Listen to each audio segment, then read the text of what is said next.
Well, thanks guys for coming. I'm Jessica Powers, publisher at Catalyst Press, and also I do these interviews with writers so that we post on YouTube, and I'm very happy for all three of you to be here and talking with us. And so I'll introduce you. We'll start with Nicholas Mainieri. I'm probably butchering your name. You Did I got it. do okay? Yeah, that was perfect. Um, Nick is the author of The Infinity and soon to be second novel. Do you have a publishing announcement you can make for the second novel? Yeah, sure. My second novel, it's called Notes from the Missing, and it'll be out with Red Hen Press in 2028. Oh, awesome. You'll love Red Hen. I know Kate and her daughter whose name is skipping my but anyway, they're great. Yeah. Yeah, I'm real excited. Yeah. Yeah. So Nick is not only was his first novel kind of a stunning debut, and he's got this second one forthcoming, but he has an MFA from the University of New Orleans. He's been kind of published everywhere. He has a gazillion awards. I won't list them all here. And now, among many other things, he works with student athletes at the University of Notre Dame. So thank you for coming, Nick, and Be joining here. us. And we'll be discussing your first novel, The Infinity, since the other one won't be out for a while. Sure. And then Rus Bradburd, who I have known for a gazillion years. Russ is a fellow El Paso, Texas citizen. At least I like to think of him that way, even though I think you've been in New Mexico longer than you were in El Paso. Am I correct? So Yeah, shame on you. But he was at El Paso. He was at University of Texas El Paso as a basketball coach, moved over to NMSU as a basketball coach, became a writer and a professor of writing in the NMSU MFA program. Also, I want to add that he's the founder and director of the Basketball in the Barrio, which is an annual basketball program in Segundo Barrio here in El Paso, Texas, which is our second oldest neighborhood, full of immigrant kids and recent kids as well as kids that have been in El Paso for their families have been in El Paso forever. It's a really great program that I've been fortunate to be a part of, and so has my kid. And Russ is the author of many, many books on both nonfiction and fiction, primarily revolving around sports. The book that we'll be discussing today is his most recent novel, Big Time, a satirical look at the world of sports, money, and the university. And, I forgot to do this with you, Nick. So Nick, can you give a brief description of the Infinity, and then I'll come back to Russ for a brief description of Big Time. So Yeah, sorry, sure. Nick. I know I'm putting you on the spot here, but you're supposed to have an elevator pitch always ready. So Yeah. So the Infinite came out. the Infinite. Why Yeah, am that's I okay. think it's the Spanish, like Yeah. because it's set partly in Mexico. I keep wanting to pronounce that E with an I, but the Quite Infinite. My yeah, quite all right. apologies. Yeah, quite all right. Well, it came out some years ago now. I haven't thought of the elevator pitch in a long time. But it's kind of it's a story about two kids who meet and fall in love in New Orleans. One of them born and raised from New Orleans, one of them who's undocumented. And it's set, about 5 years after Hurricane Katrina. And circumstances transpire that separate them, and one of them goes on sort of a ill-fated journey across the border to try to find her while she is kind of embroiled in some difficult circumstances back home in north central Mexico. um and yeah, I don't know, I Well, I don't know if you knew this, but Russ and I live on the border and probably have some thoughts about the cartels. So, yeah. Russ, can you give us a brief description of Big Time? And I'm not leaving you out, Brian. I'm getting to you in just a minute. I can, and I'll say, poor Nicholas, he's like the guy that won NCAA Freshman of the Year for, and now it's his sophomore year, and what's he going to do for an encore? So I don't, I don't envy Nick Mainieri, but yeah, Big Time. Let's see, it's a satire that takes place at Coors State University. A university has taken $1 billion buyout from Coors. And the professors begin to protest when they find out that all the money has to go to football and basketball. So the professors all have to work for the football and basketball programs in order to survive. So math does statistics, and engineering's enlarging the stadium, and business does the players' NIL investments, and the history department gets the concession stands. But these two old history professors who love the 1960s decide we've had enough of this. We're going to do some campus rebellions. I don't want to Yeah, spoil well, it. I won't tell you what happens at the end.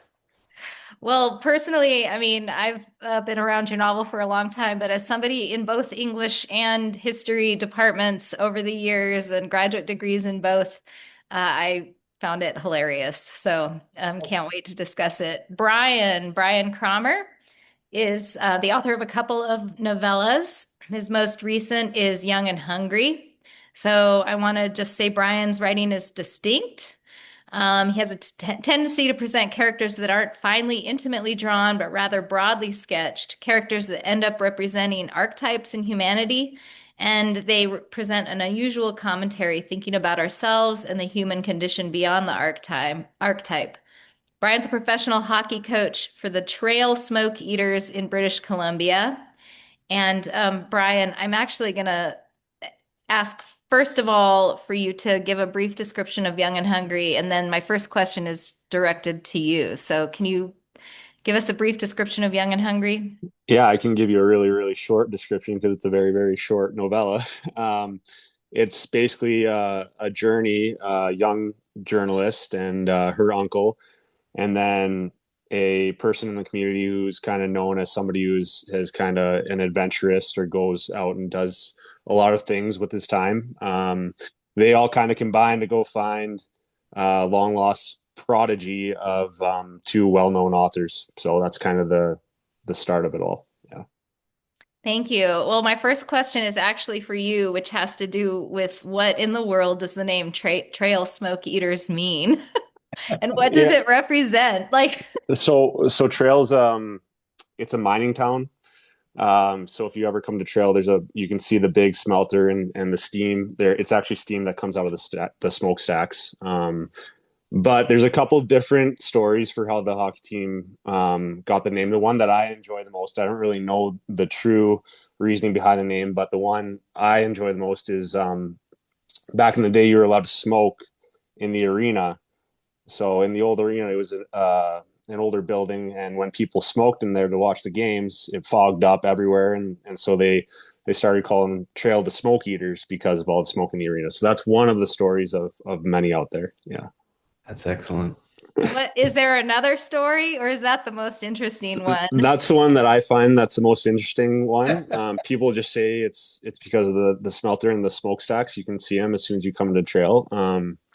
But it's definitely a unique logo. If you ever get a chance to look it up online, it's a really cool and special logo compared to a lot of other organizations and teams out there.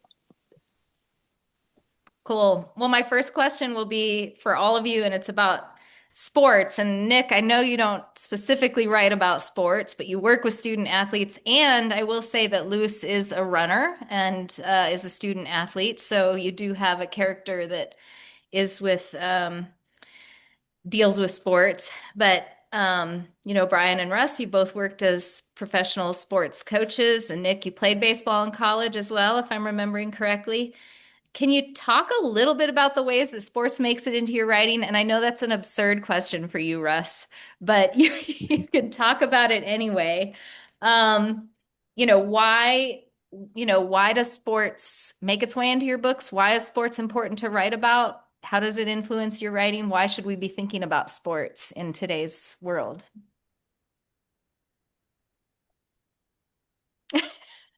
Let's go first. You do, Nick. Go on. um, so, I mean, The Infinite isn't a sports book per se, but I've been in sports most of my life. My grandfather was a college baseball coach for a long time at a junior college in Miami, Florida. And my father is a college baseball coach and still is. He's been a head baseball coach since he was 20, since before I was born. Where's that, Nick? Where's he at? So he's now the head baseball coach at University of South Carolina. He was at LSU before that for 15 years, Notre Dame for 12, the Air Force Academy for 6, and a small university called St. Thomas University in Miami, Florida for 6 before that. was born. And so I grew up in the dugout essentially, and was just around baseball and coaches and athletics departments and college athletics my entire life. And I, while The Infinite isn't a sports book, I do oftentimes find myself writing about sports. I've written a lot of baseball short stories, and um, I like to write some narrative nonfiction whenever I can get an assignment to do something that seems interesting to me, and those tend to be baseball narratives, or at least they have over the last few years. So I don't know. It's one of those things for me, at least, that even if I'm trying to get away from it and not write about it, I can't help it oftentimes, and it kind of just makes its way into whatever it is that I'm working on, even if it's not the subject. I think part of that is because sport is very much the lens through which I came to understand the world. And Like, how so? Like, why would you understand the world through sports? yeah, yeah. Like, Uh, what does that even mean? uh-huh. Well, yeah, I mean, it means a lot of things where I grew up in a sport where failure is commonplace, and where rejection is somewhat frequent, or where you can feel like you've done all the right things and things still don't turn out the way that you mean for them to. And there are lessons, whether it's my dad's voice or my grandfather's voice or teammates or whoever. These voices are kind of always present in the practice of writing, even if it isn't necessarily in the story itself. Um, but I also think that sport metaphor makes its way into my writing pretty frequently, and probably more than I'm sort of conscious of. Um, and why is it the lens through which I came to understand things? I don't know. I mean, sport sport is a way for me. Sport was always sort of a way to pare life down to the essential things, where in the moment of athletic activity, I didn't have to worry about all of the sort of things that weren't essential to the moment that I'm in. And presence, focus, fear, anger, whatever it might be. That's the thing. And sport kind of requires you to be totally present to whatever it is that you're dealing with, or else it's not going to go well. And even if you do the right thing, it might not go well anyway. But there's Yeah, I've there's heard sex described this way, but never sport. yeah, yeah. Maybe it's the same. I don't know. Yeah, but I like those human activities that kind of that get you onto sort of like the purest groove of existence. Um, and that's kind of how I think about sport. Yeah, maybe it's how I think about sex too. I don't know. I gotta ponder that one. Russ, I know it's an absurd question to ask you, but like, why do you write about sports other than it's been your whole life's work? Well, first, I just to clarify, once I did sort of a percentage total, and I think it's fewer. It's much fewer than 1% of actual on the field or on the court sports that actually happens in the books. To me, the least interesting part about basketball or baseball is what's happening on the field. Like whether it's Diego Pavia with Vanderbilt, or LeBron James wearing a shirt that says "I can't breathe." To me, it's the stories behind the game that at the time I didn't know it, but when I got into basketball, I think what really interested me at the time subconsciously it was a window into black culture. And I think all of us here would agree that we're wired for stories. That if I asked Bryan, tell me about yourself, Bryan, he wouldn't say, well, I'm a type O blood type and I'm 82% water. We tell our stories. I think humans are wired for stories. I don't think I have to go into that. But within every sporting event is another story, whether it's a game, which is Yeah, a beginning, a middle, and an end, a climax, and then an end, or a season, which has a beginning, middle, and end, usually ending in disappointment, or a career in some cases, whether if it's the career of Barry Bonds or something. So I think within sports, I think sports provides a story for us as humans. And it's also, I think it's a mirror of society. And for me, my biggest interest, I think, is the social social aspect of it, the social justice aspect in some ways, that sport in America has always been an agent for social change. So Nick's not old enough to remember, but his father would remember Jackie Robinson. And Jackie Robinson was 1947 that he desegregated baseball in the modern era. But the U.S. military was segregated then. Like we fought Hitler with segregated troops.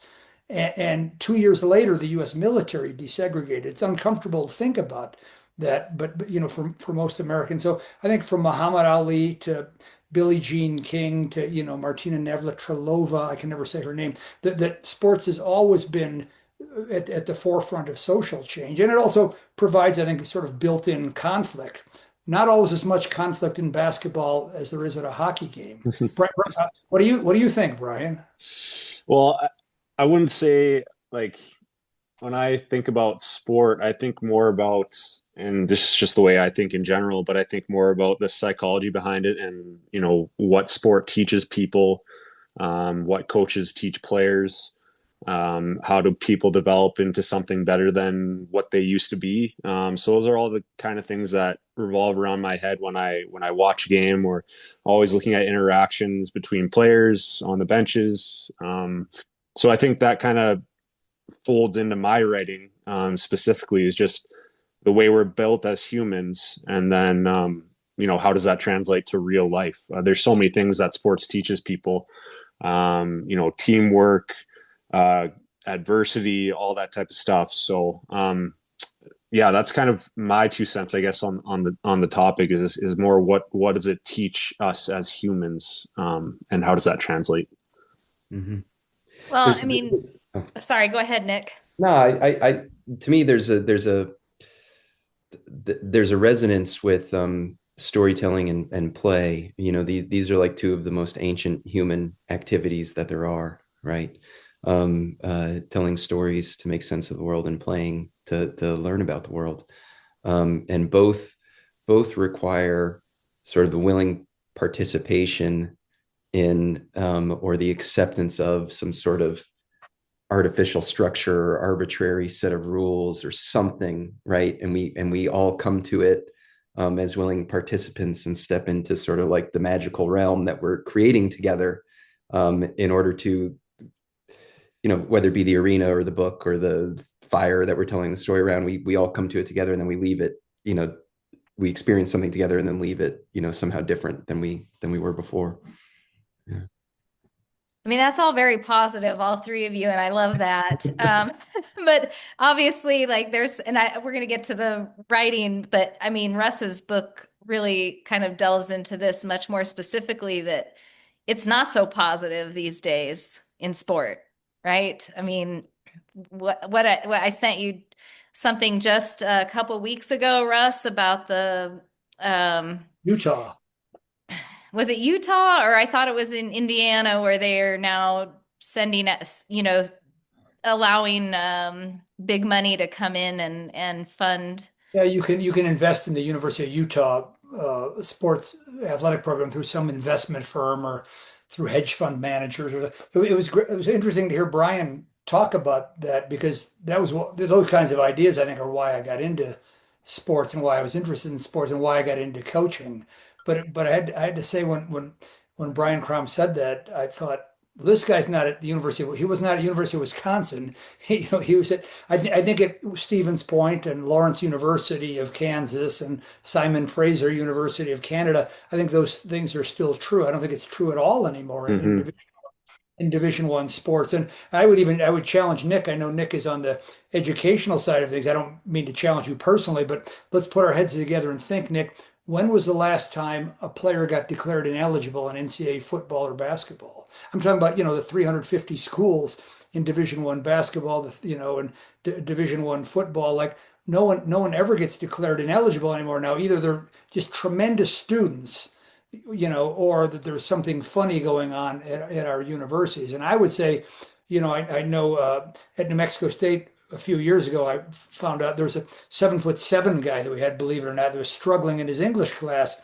And the coach I knew asked me do you know his professor? So I called the professor, sure, I know him. And he said, Russ, he's doing fine. Just have him come see me. He's just got to make up this work.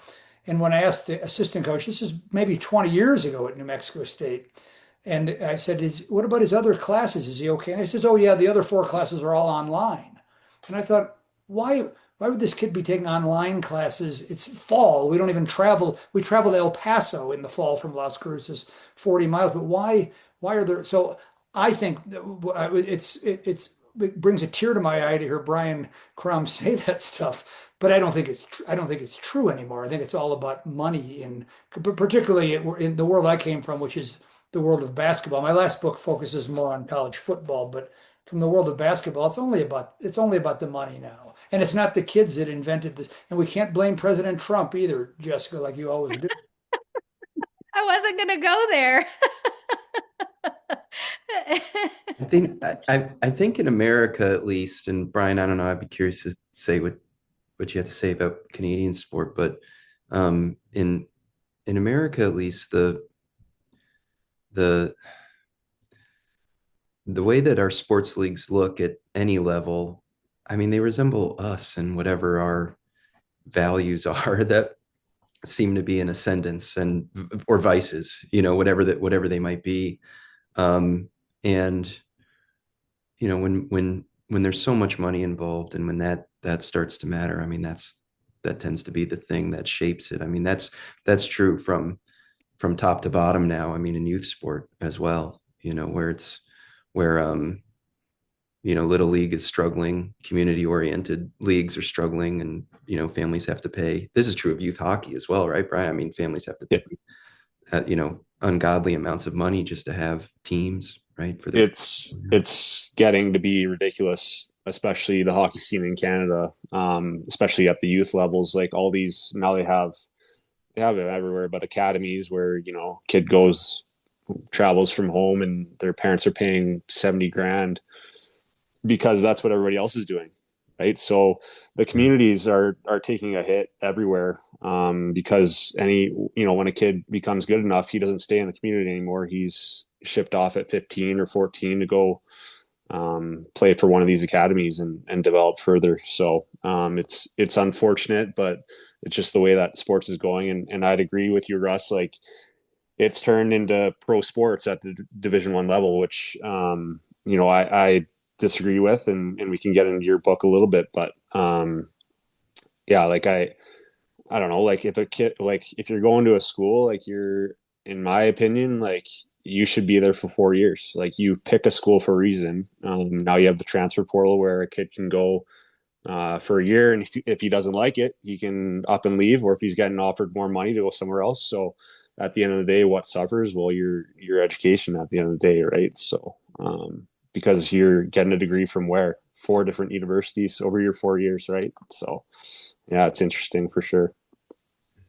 Do you find that, Nick? Is there a huge turnover among your student athletes? I mean, I probably can't comment too much on what these sorts of things look like at Notre Dame, but I'll say that where I work is still, I think, a pretty unique institution in that it's trying to do a lot of different things well, and it's a school that does a really good job of trying to preserve what is a world-class educational opportunity while also trying to have world-class athletic teams. And that's a really difficult needle to thread in today's day and age. I mean, Russ was mentioning online classes. We don't have any online classes during the academic year. Oh, good. Yeah, and I know that a lot of universities, or at least universities that are expected to compete at a high athletic level, do have a preponderance of online classes now. So it's still a very unique place, and I mean, and I work on the academic side of things, of course, but by and large, I think we're the kind of university that I work at is the sort of place where when student athletes choose to come there, they're world-class athletes, but they also aren't blind to the academic environment that they're walking into, and that has to be part of why they chose to come to that place. It doesn't mean that all of them stay there for all 4 years anymore, but because that's the nature of the world that we're in now. But but I think by and large, Notre Dame is still trying to figure out how to chart its own course through what are And really these are the wild waters right now. Mhm. But it's Nick, it's the early days of the Yeah. NIL in many ways. Like, so let's leave Notre Dame out of it, but let's say at Purdue, let's pretend you're the English professor at Purdue, and the quarterback at Purdue, I'm going to guess, is making 800 or $900,000 a year, something like that. Uh, um, and and let's say that he doesn't come to your English class. The English class of the instructor who's making 30,000 a year and struggling to get by without health insurance. And is that English instructor? He doesn't come to class, or he gets caught cheating, or he just doesn't do the work. He's not up to snuff. Is that English professor at Purdue? We'll leave the Fighting Irish out of this. Or and I think at Stephen's point, it would be a different where Bryan came from. But what is that professor going to do? Is he going to have the? Is there going to? It seems like there'd be incredible pressure to just hand the kid a grade when there's so much money at stake. I might be wrong about that, but it will. My background is, I'm the worst player at my Division III school's history. I scored 13 career points. I don't think it's happening at North Park College, and probably not at Stevens Point. But I don't know how universities can walk that ethical line anymore. Sorry, we're getting away from the books, though, aren't we, Jessica? That's okay. I know. Are people going to tune in to listen to three writers talk about college sports? Is that what's They might. No, yeah, let's talk about Young and Hungry or the Infinite. Well, one of the things, they're very different books, but one thing that I noticed was they all kind of deal with young people and their futures to some degree. Oh, So, Nick, your book is about two young people who find themselves in an untenable situation of pregnancy, and one of them is sent back to Mexico because, she's pregnant and her father thinks she'll be better off there. Mhm. And her erstwhile boyfriend decides to go and find her. He really wants to make it work. And of course, they come up against cartel violence in ways that completely tear them apart and change the nature and trajectory of their futures. Bryan, you've got this, I mean, you're the boy in the shadows who's an old man in your story, but we chart his course of being kind of protected and sheltered by his parents and not being allowed to have be kind of criticized and face the real world. And he ends up completely sheltered, which I think is a metaphor for what many people do. And to take it back to the world of college, I think about the safe spaces and the coddling of the American mind by the those authors. This just actually wasn't occurring to me before when I was talking about it, but Jonathan Hate, yeah. Haidt, yeah, thank you.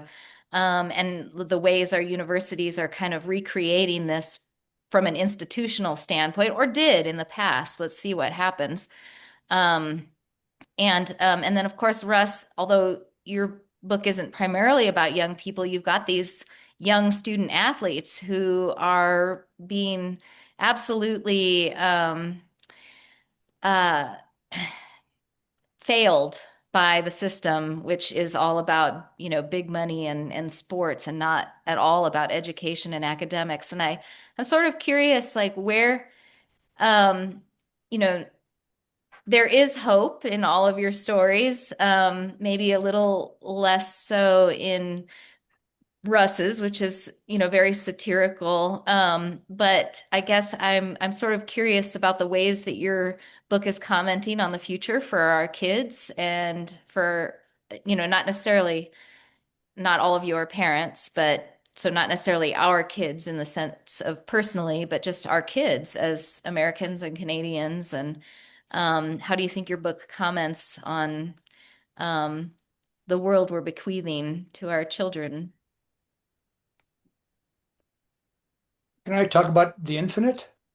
Please. It's not my book, but yeah, I really love that book. I thought it was when I saw 400 pages, I got to hurry through this, and then Yeah, I felt so bad about that after the way they all went around. I was like, oh shit. but I couldn't hurry through it. And one of the things that really struck me about Nick Mainieri's book is that how many things you got right. I think it's hard to write about teenagers. I'm writing about old, my book is more about the old professors revolting, but I think Bryan's is more of an allegory. But I think what Nick is really skillful at doing is writing about. Like I think he totally got it right about how teenagers think and the way they react. And there's I wrote down dozens of these moments where I thought, because I just think he has a great ear for it. And so one of the moments that stuck out to me, it wasn't actually with Jonas and Luce. Well, it wasn't directly with Jonas and Luce, but they're trying to get Luce is pregnant, and they're trying to give her. She goes to one of those bonfire parties, and they're trying to give her beer, and they keep offering her beer, but not like don't be a baby, don't be a sissy, drink your beer, but they just forgetting. They're forgetting. They're oblivious kids, and that was just one. That to me, that was just one of hundreds of moments that he just seemed to really sort of hit it out of the park. Just where he got the tone. And as someone who lived on the now, I was never a Hispanic woman, but as someone who Oh, lived, I've lived on the border, pretty much on the border, other than Ireland. Being in Ireland for a couple of years since 1983, I've been on the Mexican border. Jessica, even more than that. And to me, there wasn't one false moment in the with Luce, the young woman, and her father, and Rodrigo, the guy who doesn't, the guy who hopes. There was just so many true moments. What was the question, Jessica? Oh, it doesn't matter. thanks. You're you can just run with it. But I was sort of curious about, what we need to think about for our young people in relationship to your books. Let me. I'll just ask the follow-up question to the question I didn't remember. But Nick, is like, are there like who are the writers that got you thinking about that stuff, or is it like, are you like so many of us in love with Catcher in the Rye, or what is it that? How are you able to get into? You've never been a Hispanic woman either, I bet. No, I wasn't. Yeah. I mean, we I don't know. I was yet much younger when I wrote that, not very young, but much younger, and probably there's less sort of like internal monologue to stop me from trying to do something like that. But at the time, I mean, where that book came from was very much the time and place where I was living. I had moved to New Orleans after Hurricane Katrina, and all my first neighbors and a lot of people that I met immediately there were undocumented laborers who had come to New Orleans by some counts by more than 100,000 of them to rebuild the city. And I fell in love with the city, and always felt such gratitude and appreciation for many of the people that I met.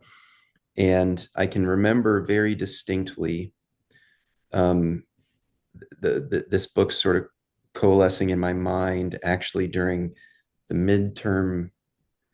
This wouldn't have been the midterm. This would have been a presidential election in 2008, right? Mhm.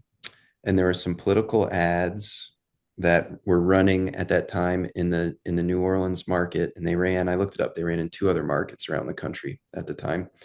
And they were these incredibly offensive political ads of dark-skinned people cutting holes in chain link fences and sneaking through and stealing our jobs, kind of stuff. And it was right on like this, it was at this turning point of like people just starting to turn on the folks who had literally saved what I think is the greatest city in America. And I just remember feeling so upset and angry about that. Simultaneously, I had a friend who was teaching at a high school in New Orleans. I was part of what's called the Recovery School District, and this school doesn't exist anymore, where things were really dark, and there was a lot of bad stuff happening at that school. But I would go and visit my friend and observe his classes and stuff, and you would talk to the kids, and they were great kids, right? And in really, really difficult circumstances.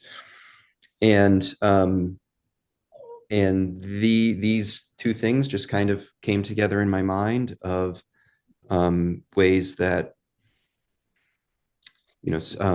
poverty and sort of cycles of violence and exclusion and sort of systematic racism and everything, just all these things that just completely were disenfranchising young and promising individuals. Anyway, that's kind of what the book grew out of, and as the book's set in 2010, and the book came out in 2016, 1 week to the day after Donald Trump was elected for the first time. And it was a book that I very much hoped would, I know it's hard to talk about like whatever you want the message of a work of fiction to be, um but I wrote it because I cared a lot about the people that I'd been spending time around, and thought about.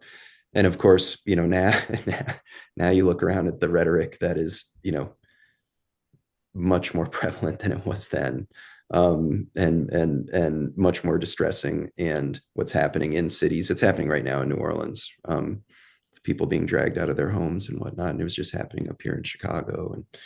And so anyway, I'm kind of rambling at this point, but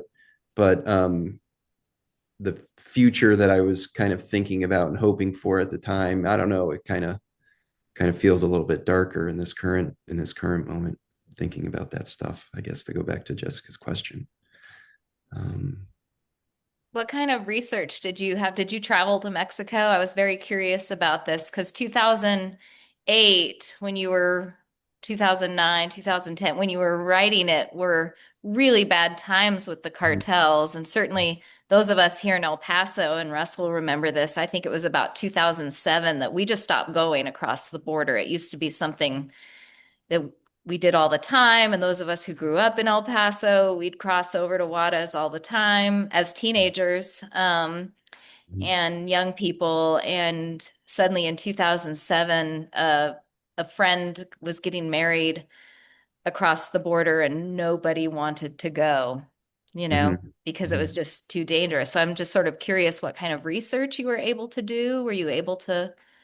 I mean, there was the time that I was writing it, I spent a couple summers in Mexico, but not but south of the border in the state of Guanajuato, and in that region. But when I was going down there, it wasn't like for research on this book project. It was time spent in Mexico doing other things. Had I never been to Mexico, or had I never, crossed the border, like had I never been to some of those places, I probably wouldn't have ever written this book. But at the time that I was writing it, I don't think there was any sort of like, oh, I'm going to go do this in order to now write about it. It was sort of, places that I had recalled, and then, just a lot of reading and talking to people and those sorts of things. Um, but the book, while a lot of the book is set in Mexico and kind of involves that side of the drug trade, I mean, there's a whole lot of the book in New Orleans too, and sort of the other end of the drug trade, and a lot of the violence in New Orleans. I mean, it's all an interconnected sort of system that's fueled by American appetites and American dollars. And so I never wanted. I remember like when the book came out, a number of people would read it and would say like, "Oh man, I can't believe how bad it seems in Mexico." And I was like, "Well, yeah, in the opening pages of the novel, there's a shootout at a high school basketball game in New Orleans." Like, and nobody comments on that, and I'm like, and that's something that happened, and I'm like, because it was a feud over whatever, right? And a lot of the violence isn't, it's not indiscriminate. I mean, it's feuds over things, and a lot of it has to do with the drug trade. So I don't know. I really tried to think about all of that, being part and parcel, of the same sort of hunger and desire, and sort of unyielding enterprise of stuff that flows back and forth across the borders that we make, or imagine, or however we want to think about it. Yeah. Well, I was reminded while you were talking just now when I asked you about research, this book called God's Middle Finger. Mhm. Into the Lawless Heart of the Sierra Madre by Richard Grant. I don't know if you ever read it, but it's a Um, nonfiction book. It came out in 2008, and mm, it's a really, really bleak book, but nonfiction. This journalist from, I think he's from Australia, um, and or maybe he's British. Anyway, he has a yeah. fun accent. Anyway, he lived in Phoenix, and but he traveled into the Sierra Madre, Okay. and almost got himself killed. It's an incredible book and really heart-wrenching and definitely hopeless, but I was Yeah. sort of wondering if you'd found yourself in any situations like that, but it Oh, sounds no, like not.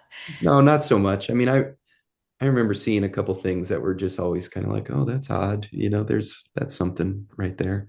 Um, but my suspicion has always been that, like, even in places that feel um, enormously safe, right, or that feel like, this isn't like cartel land, or this is a safe block in New Orleans or whatever it is. I mean, the things that we like to imagine, or the things that we're afraid of, are really not that far away, and that the the perpetrators of organized crime or whatever it is, they're not dumb either, and they do things where they can get away with things. And the great paradox is that El Paso is, for a long time, is one of the safest cities in America, a stone's throw from a city that was having 3,000 murders a year. Well, um, it still is. and it still is, right? And nobody nobody in their right mind thinks that there aren't cartel members who are not living in El Paso. It's just, it's people know what they're doing, and know where to do it. Yeah. Yeah. And I'm not really an expert on all that stuff either. So I don't know. Well, both Russ and I had the same thought as I was reading your book, and then I spoke with him briefly this afternoon, and my one of my thoughts was this came out before American Dirt. I wonder if how I wonder if Probably Nick wouldn't have been published if I had written it after American Dirt. We can say. yeah, I was sort of curious if you'd had any blowback, but it sounds, I mean, it won plenty of awards and it seems not to have had any blowback. I mean, there's probably people who didn't like it. I just didn't hear from any of them, which is nice. But I don't know.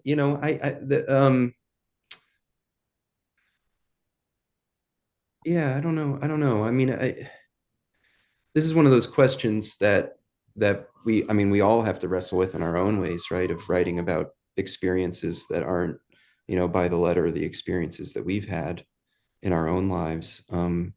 I mean, and as somebody who writes fiction, we all have to recognize the risk that we're taking in putting something on the page, and acknowledge what the reactions might be. I mean, we know what that risk is when we do it. And I think really the only answer to it is if I mean, you have to do it with respect and with intelligence and every available resource that you have. Um, and if somebody doesn't like it, or if they think that it's wrong or whatever, that's okay too. I mean, the stories. I don't know how you guys feel about it, Russ and Bryan, but like, once a story's on the page and published in print or whatever, I don't even really feel like it's mine anymore. Like, it is mine, and I did it, and I want it to be a certain thing, but it's going to be something different to every person who picks it up, if I'm fortunate enough that somebody does pick it up. um and I don't know. I mean, yeah, I it's I think you just have to, I don't know, be willing to let people have their reactions to the things that you write. Yeah, that's a really good segue to Russ because your book is a satire and I don't think at all necessarily respectful But we need that. We need satire, but people don't always respond well to it these days. And I'm sort of curious to hear about your thoughts on the need for satire, and particularly satire about this issue, about universities and money and sports and the corruption that and how people have reacted. And again, like I don't think satire is respectful, and that's okay. So you're kind of in a very different position in that regard. Well, with this book anyway, but I will say to not to keep talking about the infinite because I want to talk about Young and Hungry also, but I got the feeling, and I never read American Dirt, and I know you like it, but I got the feeling I know that Nick loves Luce and he loves Jonah and he loves Luce's father and he loves Colby. Like I think the reason that that book, and I didn't read American Dirt, but the reason I think it would be really difficult to criticize The Infinite is because, he's so respectful, despite their imperfections. Like, I don't know if I'd want my daughter to marry Jonah, or if I had a son, or if I had a son, but I like even Dex, the screwed up, but I just felt like there was an effect. So, which is my own segue. I will say that I started out trying to make fun of the place of college sports on our campus. And I do think so. I'll get back to what I started out to do and my intent and what actually happened. But I will say that I think if you want to learn about what's going on in America today, you shouldn't listen to NPR or read the New York Times. I think you should watch Stephen Colbert and John Oliver and Jon Stewart. I think they were a more accurate news source, and I think through humor you're able to get at a. I think in general it would be bad if the point of Nick's book was to show how bad the cartels are. Everybody knows that, right? Everybody knows that gun violence in New Orleans is a bad thing, but that all seems obvious. That all seemed obvious to me. But I think that for example, I think the greatest anti-war book ever written, or at least anti-army book, would be Catch 22, and it's really funny, And I think it's through humor we're able to. I think through humor you're able to make a point that you're not always able to make in serious journalism, or in my case, in serious fiction. And so my intent was to make fun of all of that. But or to make fun of the place of college sports. But what I really wanted doing was making fun of myself and the place of academia and how we've all turned our backs to this. I mean, hasn't happened because of sports agents and NIL, and the money hasn't happened because of sports agents and coaches and players. It's happened because of college administrators and fans, and I think we're all sort of complicit in what's happened. And I just felt like humor was the way to sort of poke fun at that. And I don't know if that was true with Bryan and Nick, but what I started out to do is to make fun of college sports. But what I wound up doing more was making fun of academia. And you're right, Jessica. That has rubbed some people the wrong way. I think there's sort of that feeling like I've irritated some people. I think, but good. And I think I'm not putting myself up at the level of Colbert or Rick Russo or a writer who I really admire. But yeah, I do think humor gets at something that serious journalism and serious fiction struggles to get at. I can I say, Russ, first of all, humor is like the hardest thing for me to do in fiction. I take it all way too seriously. I find it very difficult to do. I thought your book was hilarious, but also like there's a real tenderness too, and you love your characters too, and the offensive lineman who's the poet, and like there's a good heart in all of these people who are stuck in this world and in this system that you're poking fun at and satirizing. But I thought I've talked about your book to a number of people that I work with now because it's very funny, and it takes all these things that we can see happening and dials it up to 11, in a lot of different directions.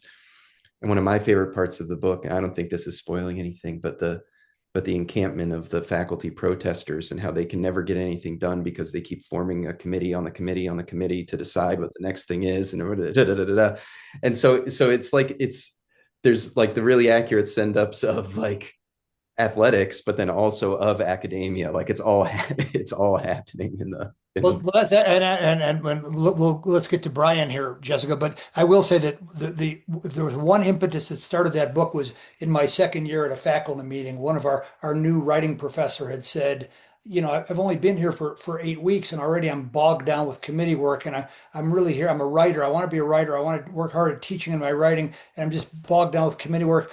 This was at a faculty meeting, and by the end of that faculty meeting, this is a totally true story. By the end of that faculty meeting, we started a new committee to study how we could reduce committee work.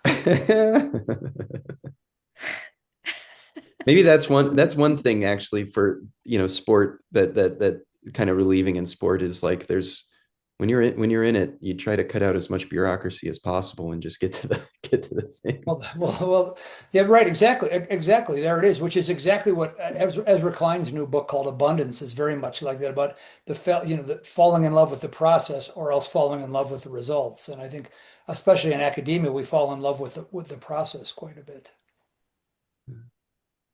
What would that look like? How would it look different if we fell in love with the results for academia? Well, I would say I can only, and of course, my only real, I was a phys ed major. My first before I got an MFA in fiction, I majored in phys ed because I thought it'd be easy. So my only real understanding of academia is through my own experience in the New Mexico State English department. But I felt like I won't name names, but I could have if I wanted to. But I just felt like that they would rather read the rule book than read The Great Gatsby. That they lived for the rules and that the rules were everything and the rules were rules weren't a map at all. They were a destination. And now as a fiddle player, I'm an Irish fiddle player, Nick, not Notre Dame Irish, but I know and I can't read music, but I've had musicians tell me that sheet music is not actually the destination. That's just a map, and you can use it as a guide. And what I felt like is like I know, for example, in California now it takes 5 years to get your solar panels approved for your roof. Like the point is to reduce the use of electricity, but in California the point is the process. Hmm. And so, and I think that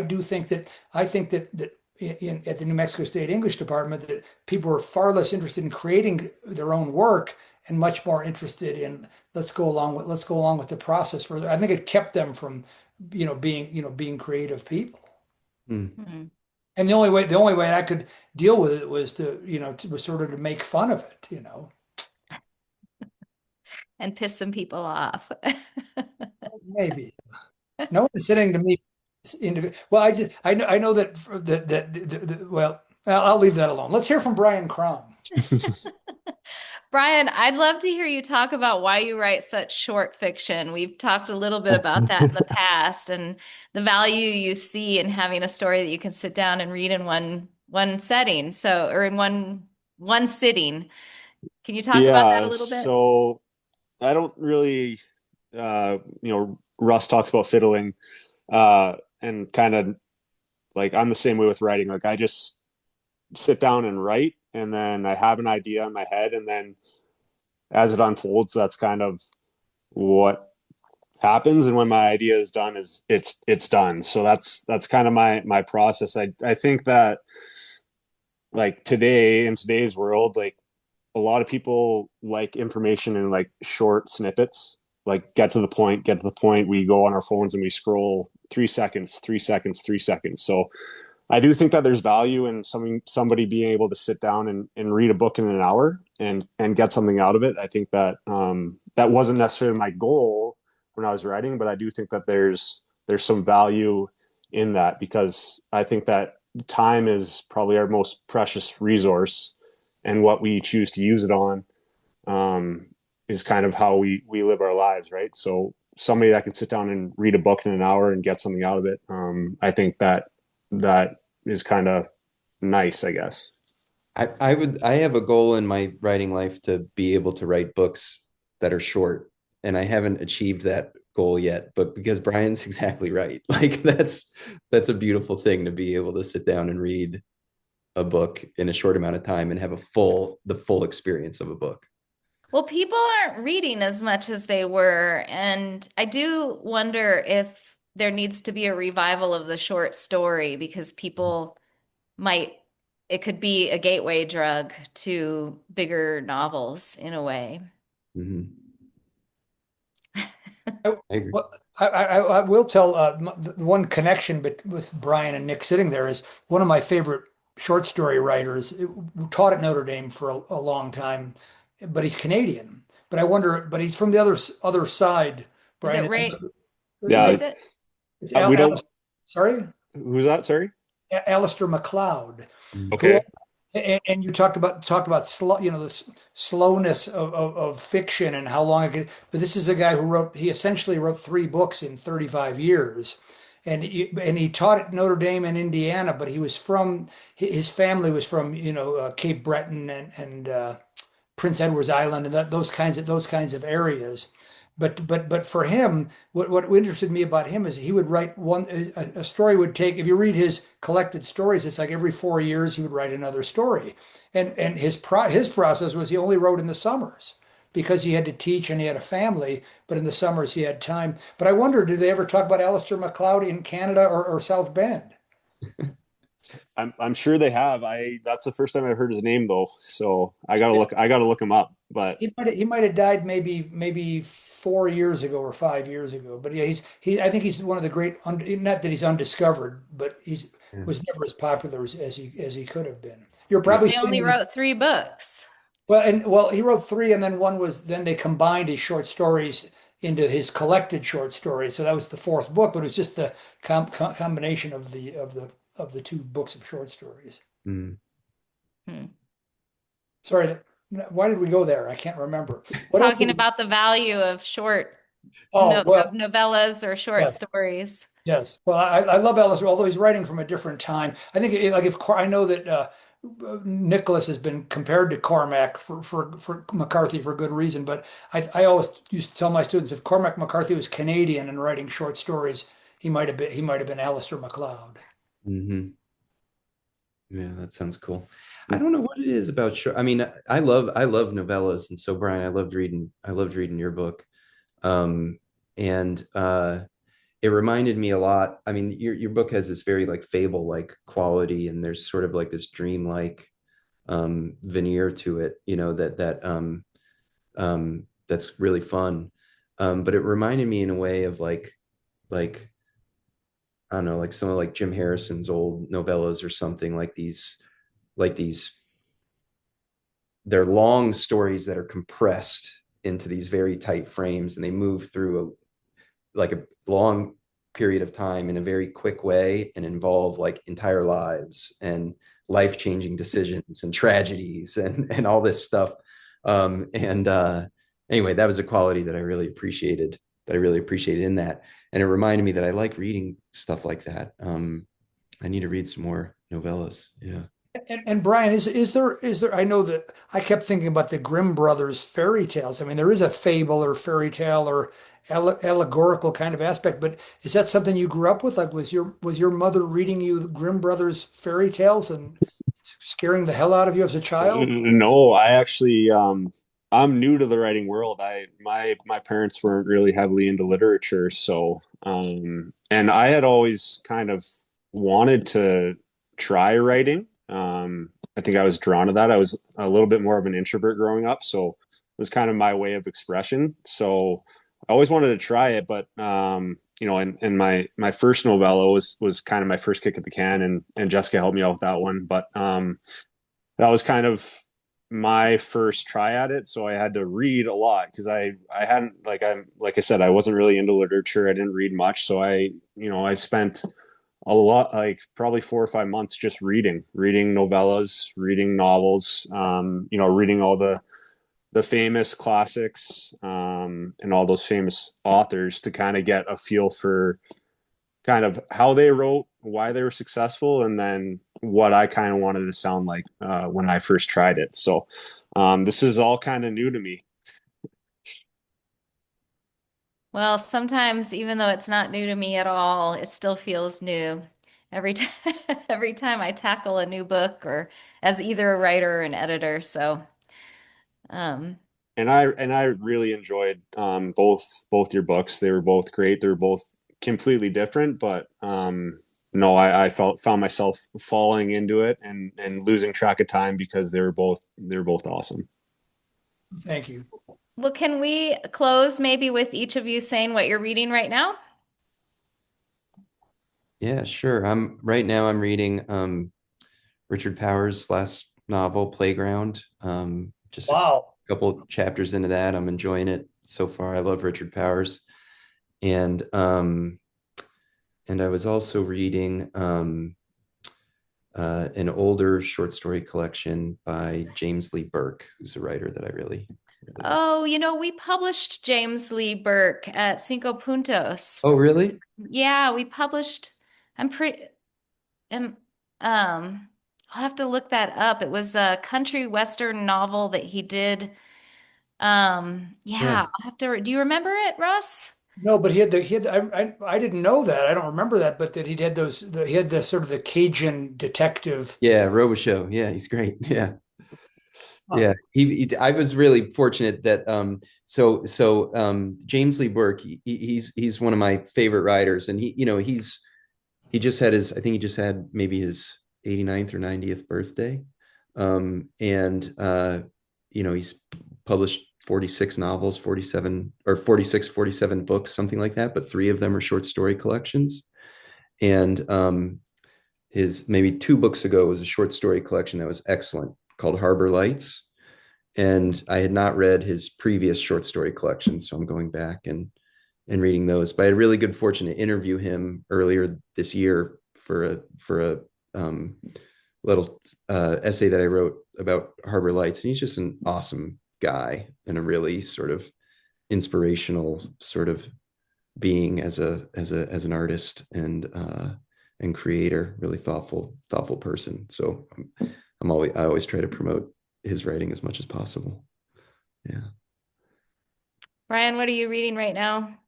Currently, I have two on the go. One is kind of a leadership book. It's called Leaders Eat Last. So I'm in that book, and then Grapes of Wrath is the other one that There I'm you go, working attaboy. on. Yeah. So I'm still working on it. Still working on it. Yeah. So good. Yeah, My son has had to read Mice and Men twice. They had him read it in eighth grade, and he's reading it again in ninth grade, but he really loved it. And Yep. That was a good one. I like that one too. yeah. Yeah. Russ, what about you? well, I've just yesterday finished a book by who's now my second favorite New Orleans author behind Nicholas. It's Joshua Wheeler, who wrote the new book is called, it's his second novel, it's his second book, but his first novel is called The High Heaven. And it starts in New Mexico with kind of UFO. I don't want to say too much about it, but starts in New Mexico with UFO kind of stuff. And then a woman who may or may not have been part of this extraterrestrial, she winds up in New Orleans by the end of the book. And Mm. and Joshua Wheeler lives in New Orleans, but teaches it. I think he teaches at LSU. Yeah. He's a commuter. And then I've just started uh, uh, Barry Pierce's new book called The Plan of Chicago, A City in Stories, which I think is a hugely important book. It's something he'd been working on for 20 years, but each story is about immigrants in Chicago set in a different Chicago neighborhood. So there's Mexican, Polish, Nigerian, Irish, I can't remember, Sudanese maybe, and I'm drawing, Serbian, but yeah. So the Plan of Chicago, I think, is a really great book. So those are the two that I'm sort of doodling around with now. What about you, Jessica? What are you reading these days? I was afraid somebody was going to ask me Ah, that because ah, I mean, I read all day, every day, but it's almost nothing that is published except unless I'm publishing it. So, and do you listen to audiobooks? Like if you're driving to the El Paso airport and back, do you have an audiobook on or I mostly, I will tell you what I have been listening to. I think you'll find it interesting. I mostly listen to podcasts because audiobooks, I tend to get distracted and I can't like follow the storyline. So, yeah, I mean, I read 10 hours a day, but it's all editorial work and not, I mean, it's fun. I like it, but it's just not, but what I've been listening to, Fela Kuti Fear No Man, this new podcast out that details the life of Fela Anikulapo-Kuti, the Afropop Yeah. musician from Nigeria, and it's a fascinating history of music and Nigerian history, and the, way his um, these different influences from the UK and from America and from Africa caused his music, but he was a revolution. I mean, he literally revolutionized the whole political scene and created an entire movement across Nigeria. Super fascinating. I mean, he was um, not, I mean, he was very compelling, but I mean, he's not like a role model. Like he married 27 women in one day once. Yeah, And that's a lot. yeah, and I mean, he refused to believe, I mean, he died of AIDS, but he refused to, I mean, he wouldn't go to Western medicine because it was colonial, and he refused to believe that HIV caused AIDS or that HIV was a thing. So, like, ultimately, he died of AIDS because he slept with so many women. So he was sort of a misogynist, but he also, like, he had this whole shtick about fearing that you should fear no man. And his music would put people almost in a trance. And I mean, he died in 96, 97, and I only discovered him a few years later, but I've seen his son, Femi Kuti, live several times, and you just get in a trance. There's something circular, and it had all of these philosophical ideas around circular repetition in music and repetition of themes, these very simple lyrics, but they're just mesmerizing, and they caused this whole revolution. His most famous song, Zombie, um, was about the military in Nigeria and is a complete excoriation of the military. That feels like a book because it's so wealthy in ideas and history and fascinating. I think that the um, developers of it have worked on like Radio Lab, so it's sort of in that kind of vein. Mm. Say, So say the musician's name again. Fela Kuti, Fela, Fela, and then the last name Kuti, Kuti. Russ, I can't believe you've never heard of him. I know Babatunde. You know Babatunde, the percussionist. I know him, and I'd know Johnny Clegg, but Johnny Clegg would have been like like the athletes we're talking about that could bridge gaps. He was the white guy playing black music in South Africa. That might get flagged today as cultural appropriation. I don't know. Oh, South Africans love Johnny Clegg. They do. Oh, good. Oh, good. Yeah, I'll send you a link to it. I'll send I do. All if right. you got Spotify, I'll just send No, I don't have Spotify as a musician. We're not supposed to be. Although I did hear someone say the other day when they cut out the penny, they're going to kill the penny. Well, how are they going to pay the musicians from Spotify Yeah, I know. or the academic tutors? How are they? Anyway, Well, I'll send it to you from Apple Podcast or something like that. I'll find the site. good enough. It's worth listening to. You'll learn a lot. Good enough. So, well, thank you so much, guys, and I'll let you know when this is posted. And thank you for joining me. We had fun. Come down for a burrito, you guys. When Nick and Brian, we have a guest house here, so if you want to come stay and get out of the cold, you'd be very welcome. Sounds great. Yeah. Use that right about now. Yeah. Well, there wouldn't be much. The hockey wouldn't be very good. But. Oh, that's okay. They got hockey everywhere now. Yeah, it's everywhere. Yeah. All right, you guys. Thanks, Jessica. Yeah, All right. thanks so much. It's been a great pleasure to chat with you all. Yeah.